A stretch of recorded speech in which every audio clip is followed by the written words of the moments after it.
Assalamualaikum warahmatullahi wabarakatuh. Alhamdulillahi wahdah, wassalatu wassalamu ala man la nabiyya ba'dah, amma ba'd. Yang saya hormati Ketua PCM Kanor dan seluruh jajarannya, Bapak-bapak dan saudara sekalian yang dimuliakan Allah. Alhamdulillah, pada malam hari ini kita masih diizinkan oleh Allah Subhanahu wa taala untuk tetap istiqomah dalam upaya kita tafaqquh fiddin, mendalami agama melalui kajian ketarjian. Salawat dan salam semoga senantiasa terlimpahkan kepada Nabiullah Muhammad sallallahu alaihi wasallam, keluarganya, sahabatnya, dan seluruh orang yang mengikuti sunnahnya sampai hari kiamat. Bapak dan saudara sekalian yang dimuliakan Allah, insyaallah kita masih mengkaji tentang kitab Thaharah, kitab yang berisi tentang bersuci, sebagaimana putusan tarjih ke-24 di Banjarmasin tahun 1935. Isi dari kitab Thaharah yang sudah kita kaji itu kaifiyatul wudu, tata cara wudu, ini sudah. Terus masul khufain, mengusap kedua khuf atau sepatu, ini 2 minggu yang lalu, karena minggu yang lalu kita mengangkat topik secara tematis berkaitan dengan amalan-amalan Rajabiyah, amalan-amalan di bulan Rajab. Kemudian al-hadas, bicara tentang hadas atau nawaqidul wudu, hal-hal yang membatalkan wudu juga sudah kita kaji. At-tayammum sudah kita kaji. Yang belum al-ghuslu, mandi, izalatun najasa, menghilangkan najis, kemudian istinja. Ini yang belum kita kaji. Insyaallah kita akan mengkaji di malam hari ini tentang bab al-ghuslu. Ghuslu itu apa? Mandi. Halaman 47 yang bawa kitab HPT. Al-ghuslu, mandi. Jadi kalau kita bicara mandi itu bicara tentang hadas besar. Karena hadas itu kan 2. Hadas kecil atau al-hadas al-asghar, itu ma'aujaba al-wudu'ah, sesuatu yang mewajibkan wudu. Kalau al-hadas al-akbar itu ma'aujaba al-ghusla, sesuatu yang mewajibkan apa? Mandi. Orang yang junub itu kan wajib apa? Mandi. Di orangnya disebut junub. Kalau orang yang berhadas kecil itu muhdits, orang yang berhadas. Tapi kalau hadas besar apa? Junub. Dalilnya masih sama dengan ayat yang kita kaji ketika kita bicara tentang wudu, yaitu surah Al-Maidah ayat 6.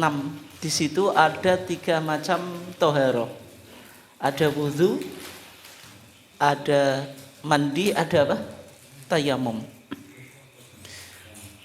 Di surah Al-Maidah ayat 6 Allah Subhanahu wa taala berfirman, wa in kuntum junuban fattahharu. Wa in kuntum lan lamun ana sapa sira kabeh iku junuban. Junub. Junub itu dari kata janbun. Janbun itu apa? Lambung. Ya, karena orang itu apa Pak?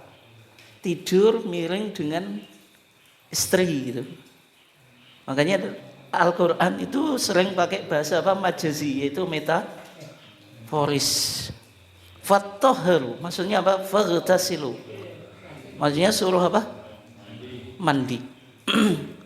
Nah di sini fattoharu itu al-amru, yaitu kata kerja perintah. Dalam kaidah usul fikih dikatakan apa? Al-aslu fil amri lil wujub. Hukum asal perintah itu menunjukkan arti apa? Wajib. Sehingga orang yang junub ya wajib apa? Mandi. Tidak cukup dengan wudu misalnya. Ada orang junub, nanti apa yang menyebabkan seorang itu junub? Nanti kita apa? Kaji ya. Dia mencukupkan dengan apa? Wudu. Sholatnya sah atau enggak? Tidak sah. Sholatnya apa? Tidak sah. Harus apa? Mandi. Nah sekarang di HPT kita disebutkan hal-hal yang menyebabkan seseorang itu junub. Apa saja? Di HPT kita dikatakan idza ajnabta bi khurujil mani. Ini yang pertama. Idza tatkalani ajnabta junub sapa sira bi khurujil mani, kelawan metune mani. Berarti yang menjadikan seorang itu junub yang mana ia wajib mandi, yang pertama itu khurujul mani, keluarnya apa? Mani itu. Nah, dalilnya apa? Tadi, ya ayat tadi wa in kuntum junuban fatahharu. Kemudian dalil kedua itu hadis rawahu Muslimun an Abi Sa'id Al-Khudri. Nabi bersabda, "Innamal ma'u minal ma'i." Innama angin pestine al-ma'u tawi banyu minal ma'i sebab banyu. Maksudnya apa, Pak? Kan tadi disebut alma, innamal ma'u, alma itu artinya air. Minal ma'i sebab air. Air pertama apa? Air mandi. Orang wajib mandi sebab keluar apa? Keluar mani. Di sini pakai innama. Innama itu lil khasri, menunjukkan pembatasan atau restriktif. Jadi seolah-olah dulu kalau nggak keluar mani ya nggak wajib mandi, tapi bisa juga orang ngumpuli istri nggak keluar mani, ya atau enggak Pak? Ya. Keras sekali. Oh gitu lah. Tapi sudah ketemu, sudah apa? Sudah ketemu dua alat persunatan antara laki-laki dan perempuan. Problemnya nggak keluar mani, wajib mandi atau enggak Pak? Wajib. Berarti innamal ma'u minal ma' itu dulu. Nanti ada hadis berikutnya. Wajibnya mandi itu tidak harus ditentukan keluarnya mani. Yang penting dua alat persunatan laki-laki dan perempuan itu ketemu. Meskipun enggak keluar mani, pokoknya ketemu atau bersentuhan, gesekan ya. Gitu ya. Itu sudah wajib mandi meskipun yang laki-lakinya misalnya enggak mengeluarkan mani. Terus sebab keluarnya mani selain bersetubuh atau hubungan suami istri bisa juga dengan apa Pak? Mimpi itu, mimpi tapi mimpinya mimpi basah. Itu bahasanya bagus itu, mimpi basah. Mimpi dalam mimpinya dia melakukan hubungan atau jima. Tapi harus dibuktikan wujudul balal. Wujudul balal itu ada basah. Soalnya bisa jadi jenengan mimpi atau kayaknya mimpi gitu, tapi nggak ada bukti keluar mani. Wajib mandi atau enggak? Enggak, soalnya bisa jadi jenengan mimpi saja itu.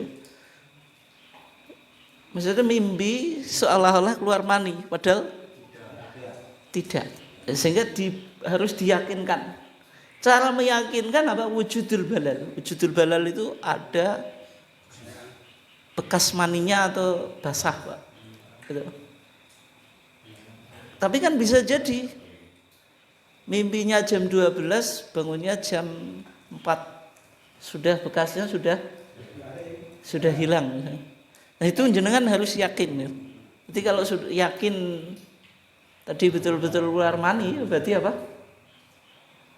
Mandi. Tapi kalau masih ragu, nggak ada bukti, tidak perlu apa? Mandi. Itu kalau laki-laki. Bagaimana kalau perempuan? Sama atau enggak, Pak? Sama atau enggak? Wanita mengeluarkan mani atau enggak? Mengeluarkan enggak?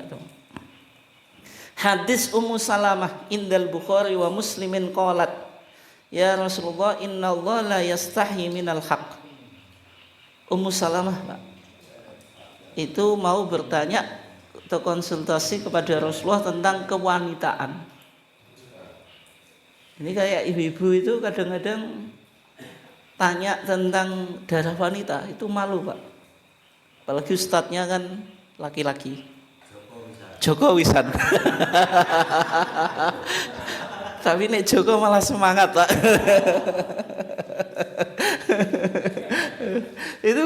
itu malu gitu loh, malu.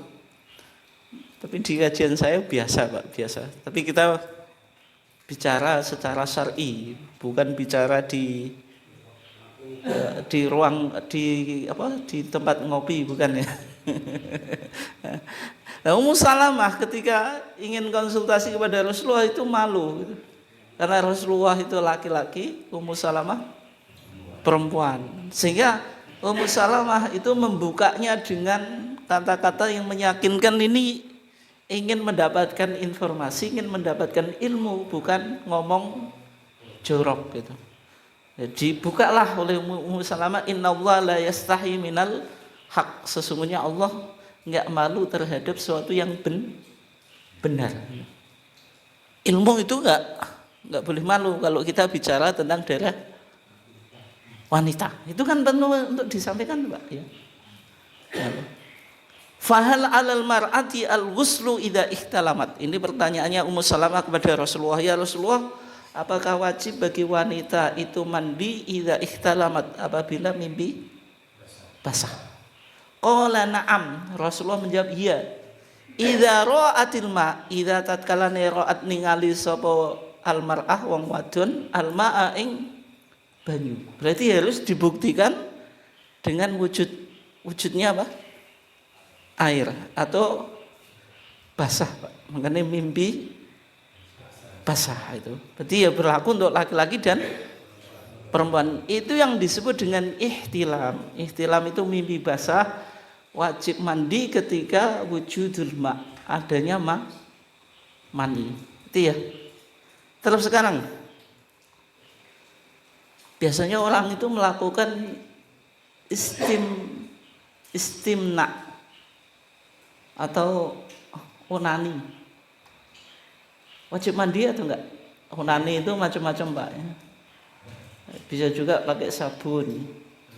Kalau seorang suami bisa juga digesek dengan apa?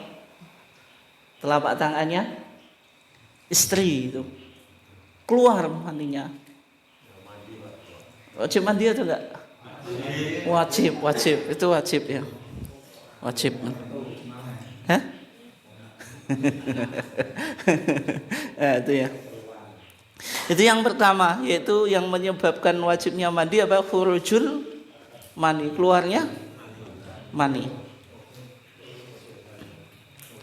Yang kedua, awil tiqa ilkhitanain, awi utawi iltiqa ketemune alkhitanaini ing alat pasunatan loro. Maksudnya apa? Alat yang disunat, yang jenengan yang ikutnya itu loh, Pak, dipotong itu loh. Ya, kalau laki-laki jelas. Itu miliknya apa? Laki-laki. Umumnya laki-laki kan disunat. Kalau perempuan disunat atau enggak, Pak? Ada yang sunat di sini, umumnya sunat atau enggak?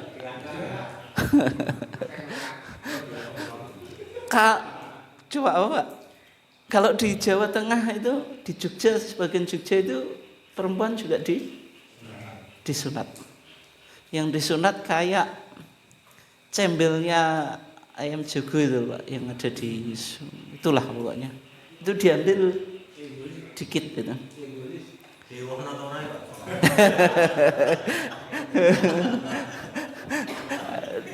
Terus nompo daya wiring enggak ya? Tapi di WHO Pak, keterangan WHO ya, Organisasi Kesehatan Dunia,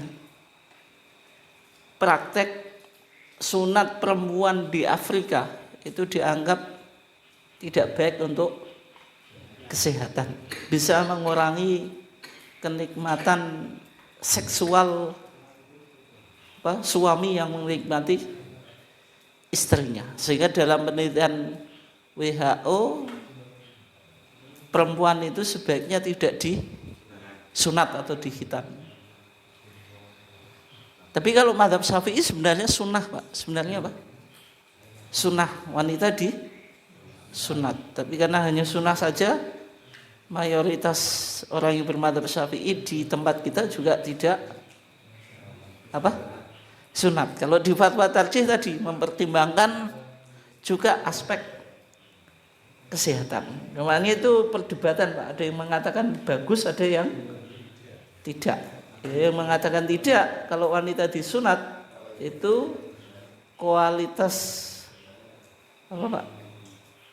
suaminya melakukan hubungan seks itu menjadi berkurang. Itu di antara beberapa pertimbangannya yang tidak menganjurkan untuk dikhitan atau disunat. Dasarnya itu hadis akhrajahul Bukhari wa Muslimun wa ghairuhuma min hadits Abi Hurairah. Hadis yang diriwayatkan oleh Imam Bukhari dan Muslim dan selain keduanya dari hadis Abu Hurairah. Rasulullah bersabda, "Idza jalasa baina syu'abiha al-arba'i." Idza tatkala jalasa lungguh sapa wong lanang baina syu'abiha al-arba'. Di antara cabangnya yang 4. Ini bahasa kiasan. Cabang 4 itu tangan 2, kaki 2. Itu laki-laki duduk di antara itu Pak. Di tengah-tengah, maksudnya apa itu? Melakukan hubungan suami istri atau hubungan badan. Tsumma jahadaha. Kemudian ingin tadi melakukan hubungan tadi, faqat mongko teman-teman wajib alih ngatasi man atau wong lanang apa al-ghuslu adus. Meskipun tidak keluar mani, artinya kalau dua alat persunatan ketemu tadi sing miliknya jenengan jelas ya, yang dipotong gitu loh Pak. Yang perempuan itu tadi kayak cembele ayam itu ketemu, meskipun tidak keluar mani wajib mandi. Berarti tidak harus ditentukan keluarnya mani. Meskipun hadis yang pertama seolah-olah innamal ma'u minal ma', pakai innama. Innama itu kan pembatasan. Berarti kalau orang melakukan hubungan suami istri nggak keluar mani, nggak mandi, tapi dinasakh oleh hadis berikutnya meskipun tidak keluar mani. Itu yang kedua yang menyebabkan orang junub. Yang ketiga, au utawi arota ngersakake sapa sira hudura al-jumu'ati ing nekani salat Jumat. Ini Pak, menghadiri sholat Jumat itu disamakan dengan, maksudnya mandi untuk menghadiri sholat Jumat itu disamakan dengan mandi keluarnya mani atau bertemunya dua alat persunatan. Wajib atau sunnah Pak? Hukumnya mandi menghadiri sholat Jumat. Sunnah loh. Sebelumnya wajib Nggak, sekarang mandi keluarnya mani wajib atau enggak? Wajib. Mandi keluarnya ketemunya dua alat persunatan wajib atau sunnah? Wajib. Nanti setelahnya Pak, au naqaiti minal haidi awin nifas. seorang wanita suci dari haid dan nifas, wajib. Berarti kalau semuanya wajib mandi untuk menghadiri sholat Jumat, hukumnya apa Pak?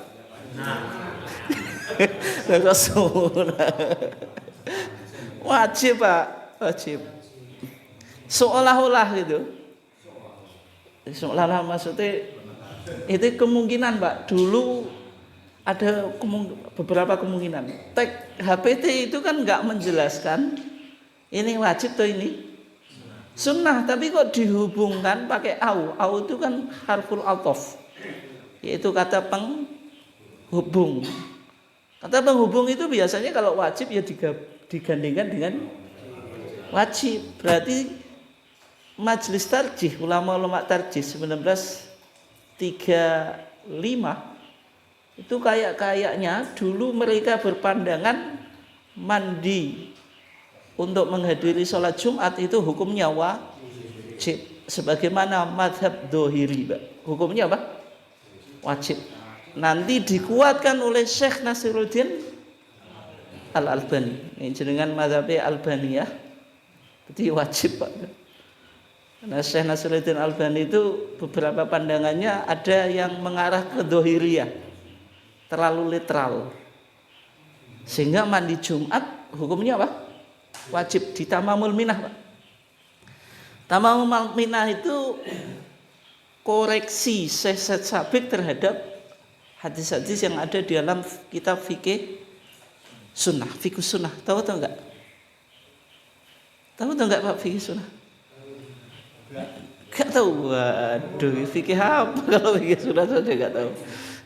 Fikih sunnah itu fikih yang ditulis oleh Syekh Said Sabiq, ulama Mesir. Itu sudah diterjemahkan ke bahasa Indonesia. Ada 14 jilid atau berapa gitu yang terjemahan. Tapi yang bahasa Arab 3 jilid besar.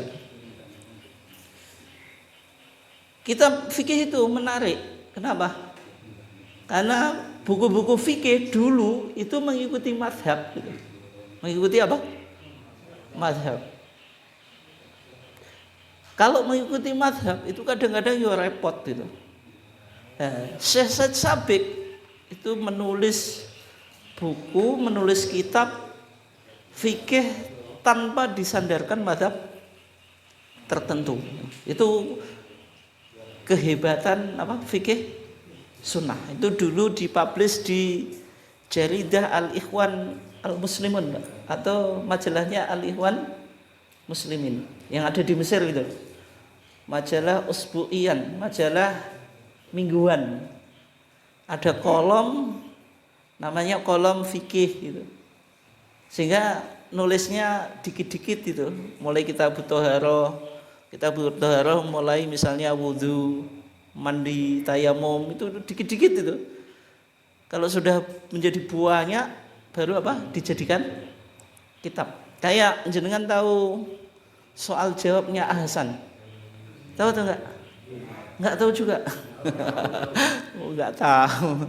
Dan soal jawab Ahsan itu dulu juga dari majalah. Kemudian dikumpulkan dalam satu apa? Menjadi soal jawab Ahsan, ada jilid 1 sampai 4. Di Muhammadiyah juga ada, yaitu TJA, tanya jawab agama. Itu kan hasilnya di SM ada rubrik ruang apa? Ruang publik tanya jawab agama. Karena dengan punya SM kan masih itu ya. Nah, itu fatwa-fatwa tarjih. Kemudian dikoleksi, dihimpun, dipublish jadi TJA, tanya jawab agama. Fikih sunnah itu ya kira-kira semacam itu. Fikih sunnah itu dikritik oleh Syekh Albani. Syekh Albani itu menarik Pak, karena dia update kitab-kitab yang kontemporer itu dia kritik. Nah, lahirlah Tamamul Minnah. Di Tamamul Minnah Syekh Albani sepakat berbeda dengan Syekh Sabiq. Kalau Syekh Sabik memahami mandi sholat Jumat itu sunnah, kayak madhabnya jenengan gitu, ya kan? Sunnah Pak ya. Alasannya apa? Ya, karena dalam hadis di sana dikatakan wa man igtasala fal ghuslu afdalu. Siapa yang mandi maka mandi itu lebih utama. Kalau afdalu lebih utama, berarti wajib atau enggak Pak? Tidak. Kayak jenengan loh. Kayak kita itu mayoritas umat Islam kan tidak semuanya sholat jamaah. Tidak semuanya Pak. Kalau enggak tertolong hadis sholatul jamaati afdalu min sholatil fadhi bisab'in wa asyrina apa Pak? Darajah itu dosa semuanya itu. Soalnya apa? Nabi ngancam enggak menghadiri sholat jamaah saja mau apa Pak? Rumahnya dibakar itu. Fa uhariqa buyutahum. Yang kedua hadis A'ma Abdullah ibn Umi Maktum itu buta Pak. Dia enggak punya orang yang menuntun dia ke masjid. Ya Rasulullah laisa liqaidun yaqudunu ilal masjidi. Ya Rasulullah saya enggak punya orang yang bisa menuntun saya ke masjid. Ingin minta izin sholat di rumah. Ketika dia mau pulang Pak, Rasulullah tanya, hal tasmau nida, apakah engkau masih mendengar adzan? Apalagi sekarang kita pakai speaker Pak, jenengan nggak bisa mengelak itu, kecuali jauh di hutan sana Pak, nggak dengar apa suara adzan. Naam, iya ya Rasulullah. Fa'ajib kalau gitu datangi apa? Atau penuhilah panggilan sholat jamaah. Dua hadis ini seolah-olah Pak itu ya memberikan penjelasan sholat jamaah itu hukumnya ya wajib. Tapi karena Rasulullah pernah bilang sholatul jamaati afdalu min sholatil fadhi bisab'in wa asyrina Pak. Darajah itu kan hanya membandingkan sholat jamaah dengan sholat sendirian. Berarti kalau dua-duanya dibandingkan, berarti sholat jamaah ya sah, sholat sendirian ya sah. Yang membedakan pahalanya 1:27 gitu. Nah, itu yang menolong mayoritas umat Islam. Kalau enggak ya berarti tiap hari dosa Pak, mayoritas ya kan. Ya, yang sholatnya jamaah dengan yang tidak banyak mana Pak di tempat kita? Banyak tidak kan gitu. Iya, yang banyak yang tidak kan gitu. Enggak di masyarakat di tempat kita nah, ya. Gitu. Oh, malah banyak gak sholat juga. Nah karena itu membandingkan berarti tidak wajib. Sehingga hadis apa tadi? Wa man igtasala fal ghuslu afdalu. Siapa yang mandi, maka mandi itu lebih baik. Berarti mandi Jumat tidak wajib. Meskipun hadis yang dikutip oleh tarjih Pak seolah-olah memberikan makna wajib ini. Li hadis Ibni Umar, krono hadis Abdullah ibn Umar. Inda muslimin munggu Imam Muslim qala dawuh sapa Rasulullah sallallahu alaihi wasallam dawuh terus pundi? Idza tatkalane arada ngersakake sapa ahadukum salah suwijine sira ayat dia ing yen nekani sapa ahadukum al jumu'ata ing salat Jumat fal yaghtasil mongko becik adus sapa ahadukum. Fal yaghtasil itu fi'il apa Pak? Fi'il apa? Fi'il apa fal yaghtasil? Fi'il mudhari. Tapi dimasuki lamul apa Pak? Lamul amri, menunjukkan arti perintah. Makanya ini kiye Jawa maknane fal yaghtasil mongko becik adus. Wajib Pak, itu kan fal yaghtasil wajib. Tapi hukum asal wajib ini dipalingkan hadis tadi. Wa man igtasala fal ghuslu afdalu. Siapa yang mandi maka mandi itu hanya dianggap lebih utama. Oleh sebab itu, karena sesuatu kalau diperdebatkan Pak, kalau bisa ya jangan sampai ditinggalkan. Sehingga mandi Jumat itu penting. Karena Sebagian ulama memahami sampai wajib. Intinya apa? Sholat jamaah itu karena ibadah. Sholat Jum'ah Pak. Karena ibadah apa? Ibadah kolektif. Maka Islam itu menjaga apa Pak? Orang kalau bukan kesucian Pak, bau dan seterusnya tuh. Nanti ibadah kok banyak yang nggak adus, itu kan nggak konsentrasi Pak. Sehingga ditekankan untuk apa? Mandi Jumat. Kapan itu? Minal fajri, dari apa? Terbitnya fajar sampai menjelang sholat Jumat. Kalau pas sholat Jumatnya boleh Pak. Setelah itu Pak. Nah sekarang mandi sholat Jumat itu karena sholatnya atau karena harinya Pak? Tapi sebelumnya kalau sholat id, kalau id itu karena sholatnya atau karena harinya? Itu yang apa Pak?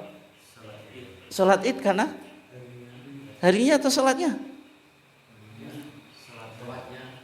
Kalau sholat Jumat sama ya. Berarti ini id ya Pak, Idul Fitri itu. Berarti ini jenengan kok ada uzur bepergian gitu, nggak sempat sholat id gitu. Nggak sempat sholat id.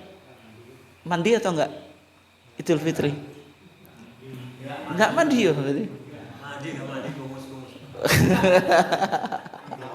Enggak sunah mandi atau enggak loh?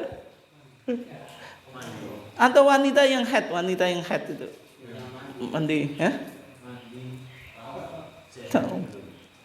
Bedanya kalau mandi Jumat itu untuk sholatnya. Sehingga kalau wanita yang haid atau wanita yang enggak wajib Jumatan, enggak ikut sholat Jumat, ya tidak disunahkan mandi. Tapi kalau id itu untuk harinya, bukan karena untuk sholatnya. Jadi meskipun misalnya ada halangan nggak bisa ikut sholat id, tetap ada kesunahan mandi gitu. Ya. Mandi untuk mendatangi sholat Jumat itu diawali dari terbit fajar sampai menjelang sholat Jumat. Lebih mendekati lebih baik. Kenapa Pak? Cek wangi itu. Nek jenengan mandi ini pagi, nanti aktivitas mergawi gerak sumuk keringatan kan bau ini kembali Pak. Tapi kalau orang yang kerja di kantor itu nek kon mandi sebelum Jumatan Pak, bisa atau enggak? Kadang-kadang ya enggak ada fasilitasnya Pak. Masuk karyawan pe sholat Jumat aduh sik jedenge bek kan. Antri wis ini tempat mandi ini full kan. Sehingga yang semacam itu pakai kaidah apa? Ma la yudrak kulluhu la yutrak apa? Kulluhu. Sesuatu yang tidak bisa dilakukan itu tidak ditinggalkan secara totalitas. Sehingga mandinya ketika mau pergi ke tempat kerja atau ke kantor gitu. Meskipun yang lebih baik apa? Menjelang berangkat sholat Jumat. Karena inti mandi itu kan menghilangkan bau badan. Itu ya. Nggih, monggo. Kalau mandi Jumat itu wajib, bagaimana kalau tidak mandi itu sholatnya besar? Bagi yang berpunya pandangan wajib Pak, tetap sah, tapi dia berdosa karena tidak menjadi syarat sahnya sholat Jumat. Mereka nggak berpandangan kalau syarat sahnya sholat Jumat harus mandi. Yang biasanya pandangan mereka syarat sahnya sholat Jumat diantaranya didahului dengan 2 khutbah. Itu yang berpandangan wajib. Tapi di HPT kita seolah-olah mengarah ke sana Pak. Mengarah ke sana. Tapi ulama-ulama tarjih sekarang itu berusaha untuk mentakwil, termasuk yang saya jelaskan ini kan berusaha untuk memalingkan tidak ke makna wajib. Tapi tag HPT kita mengarah ke wajib. Jelas ya? Oke. Terus sekarang lanjutnya. Au naqaiti minal khaidi au tawi naqaiti resik sapa sira, maksudnya sira wadon minal khaidi saking haid. Nah, itu. Berarti kalau wanita haid dia sudah bersih itu wajib mandi. Yang menjadi pertanyaan, Pak, ini penting ini. Wanita yang haid, suci dari haidnya, belum mandi, terus diajak berhubungan, Pak, bergaul gak kuat ya. Haid itu kan 6 atau 7 hari, itu yang normal kan. Yas'alunaka anil apa? Mahid. Kul huwa adzan fa'tazilun nisaa fil mahid. Kalau wanita itu haid enggak boleh disetubui. Enggak boleh disetubui itu. Jadi 6 atau 7 hari keumuman wanita haid, seorang suami enggak boleh apa? Menyetubui atau melakukan hubungan suami istri. Wanita ini sudah berhenti haidnya. Berhenti haidnya. Berhenti darah haid itu, Pak, saya kasih tahu ya, Mbak jenengan tahu. Biasanya wanita mengeluarkan cairan putih gitu. Itu tanda kalau dia sudah suci. Jenengan nggak percaya nanti tanyakan ke istrinya jenengan. Yang kedua itu pakai qasah al-baydha. Qasah al-baydha itu apa? Dia bisa pakai kapas dimasukkan ke vaginanya. Nanti kalau ditarik itu nggak ada bercik darah, berarti sudah apa? Suci. Itu cara meyakinkan dia sudah suci atau belum. Dengan 2 cara itu ya. Dengan keluar cairan putih, yang kedua apa? Dengan pakai kapas. Terbukti sudah suci. Si suaminya minta, Pak, pingin wis gak kuat 7 dino atau 6 dino kan. Masalahnya dia belum mandi. Boleh atau enggak, Pak? Boleh atau enggak? Gak mentolo. Tapi nek darat. Iya, seks itu macam-macam, Pak. Di barat ya. Ada yang punya kelainan seks itu justru wanita saat menstruasi itu disetubui itu katanya nikmat. Tapi itu lembek, Pak, lembek dalam dunia kedokteran. Itu melur. Sehingga enggak keket gitu. Makanya ya ora enak. Makanya Islam apa bilang fa'tazilun nisaa fil mat. Jangan tahu enggak vaginanya itu apa? Lemes gitu. Enggak mancep. Makanya di beberapa di dunia kedokteran pemaksangan yang ada hubungannya dengan itu dilakukan di waktu wanita haid itu. Karena dia lemes gitu.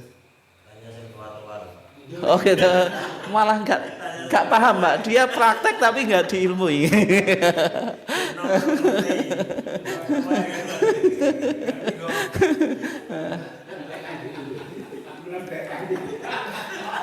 Tapi di Islam kan fa'tazilun nisa apa fil mahid. Ya karena nanti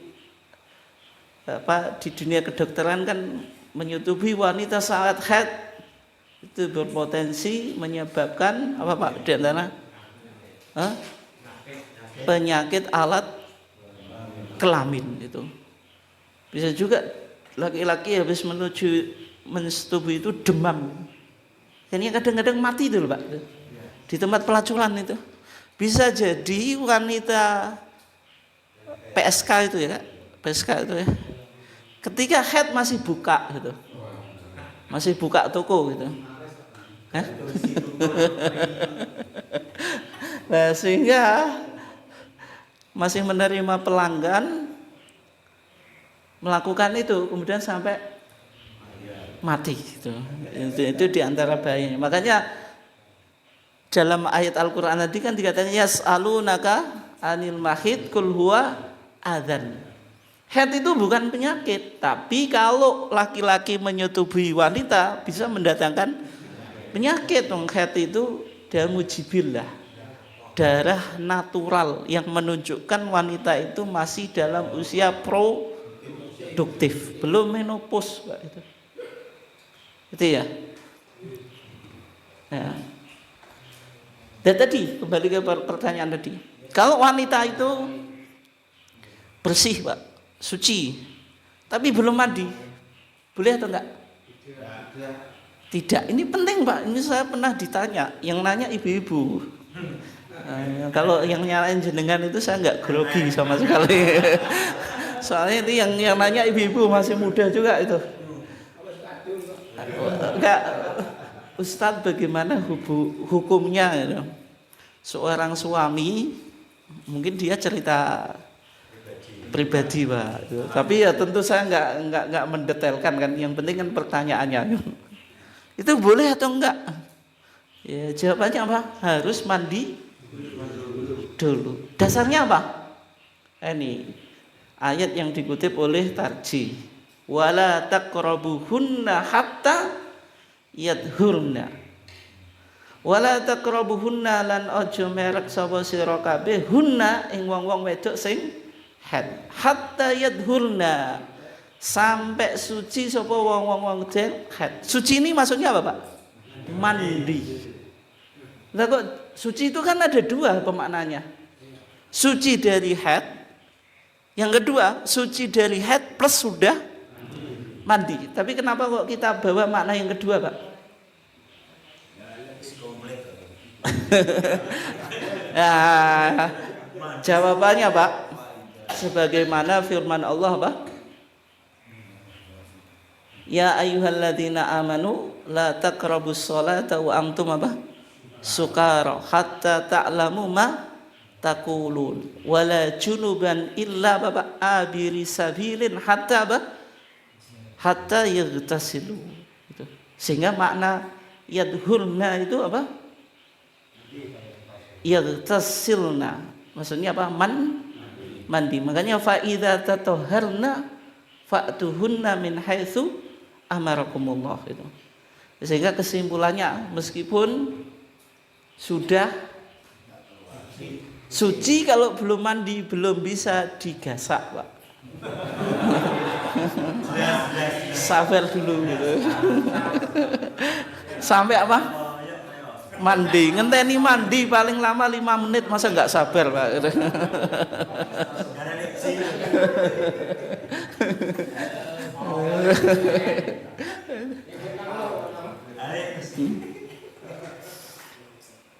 Tapi kalau wanita itu istihadah, Pak. Istihadah itu kan darah keluar di luar jadwal haid.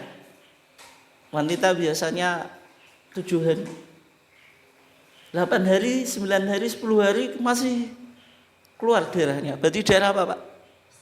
Istihadah. Disetubui boleh atau enggak? Darahnya masih bercucuran, Pak. Hah?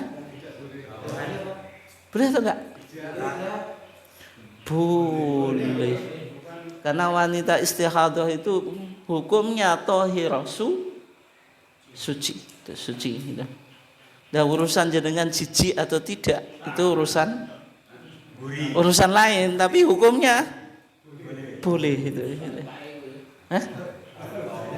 Yo kan hukumnya kan harus dikatakan halal, Pak. Kayak jenengan gula, jenengan diabetesnya tinggi, kan nggak boleh jenengan mengharamkan. Gula itu hukumnya haram. Harus dikatakan gula itu halal, meskipun jenengan kalau diabetes tinggi nggak dianjurkan makan gula kan gitu. Itu ya. Nah, nanti ada pembahasan secara khusus, Pak. Jenengan roh darah apa? Nah, terus berikutnya awin nifas utawa apa? Nifas itu. Darah yang dikeluarkan pasca apa? Melahirkan. Pasca apa? Melahirkan.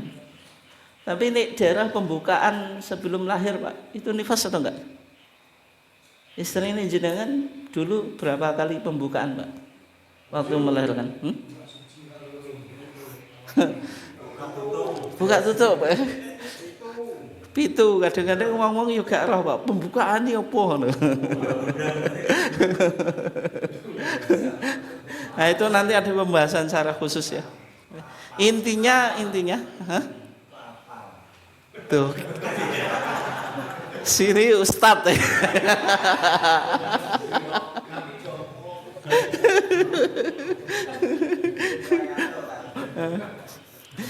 Wong Imam Nawawi loh, Pak, sama Ibnu Taimiyah itu meninggal belum menikah, tapi kalau menulis kitab nikah ngalai wong-wong sing nikah. Jadi pengalaman jenengan tetap kalah. Meskipun bojone papat itu ya kalah. Apa maneh jenengan cek siji.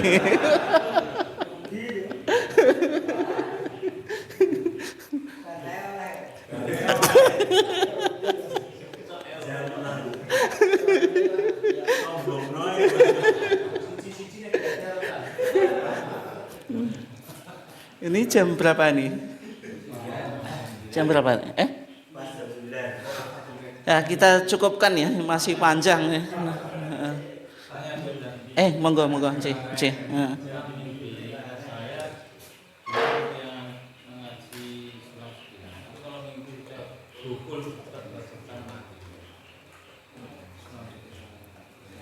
Di Sulam Safinah, ya.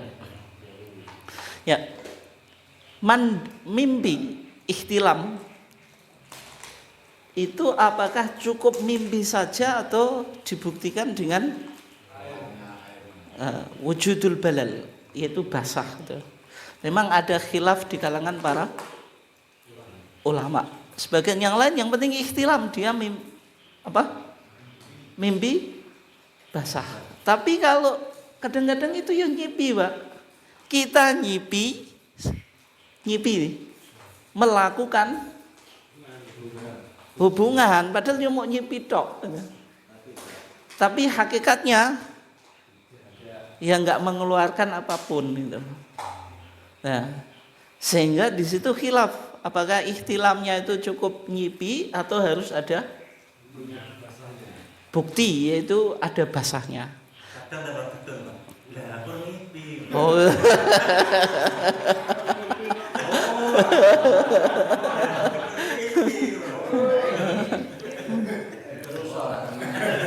Diterus gak kena, Pak. Terus turune turu, Pak, tapi nyipine gak teko kan. Nyipine ganti. Digudaki debt collector. Gak malah sombong dah.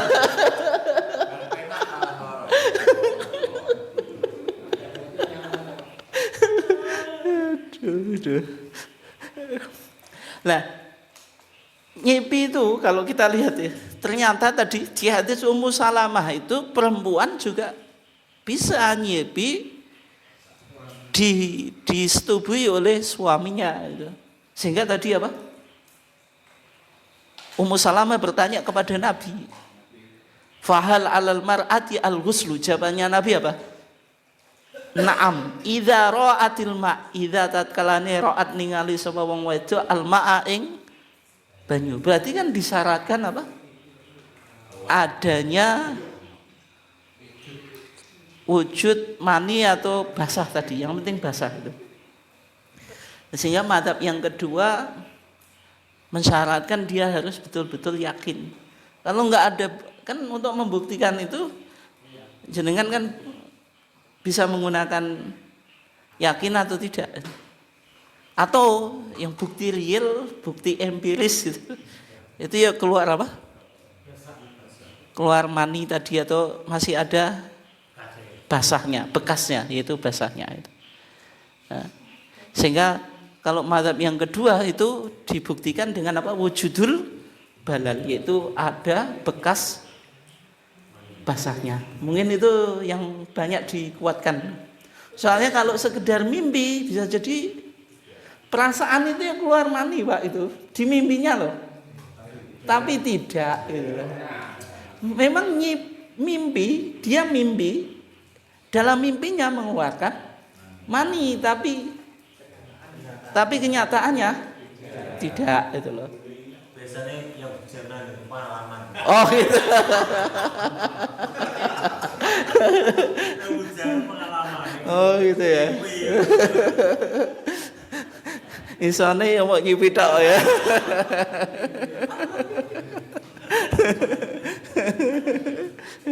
Yang lainnya ada lagi atau enggak? Enggak ada ya, kita cukupkan. Wassallallahu ala nabiyina Muhammad wa ala alihi wasallam. Wassalamualaikum warahmatullahi wabarakatuh.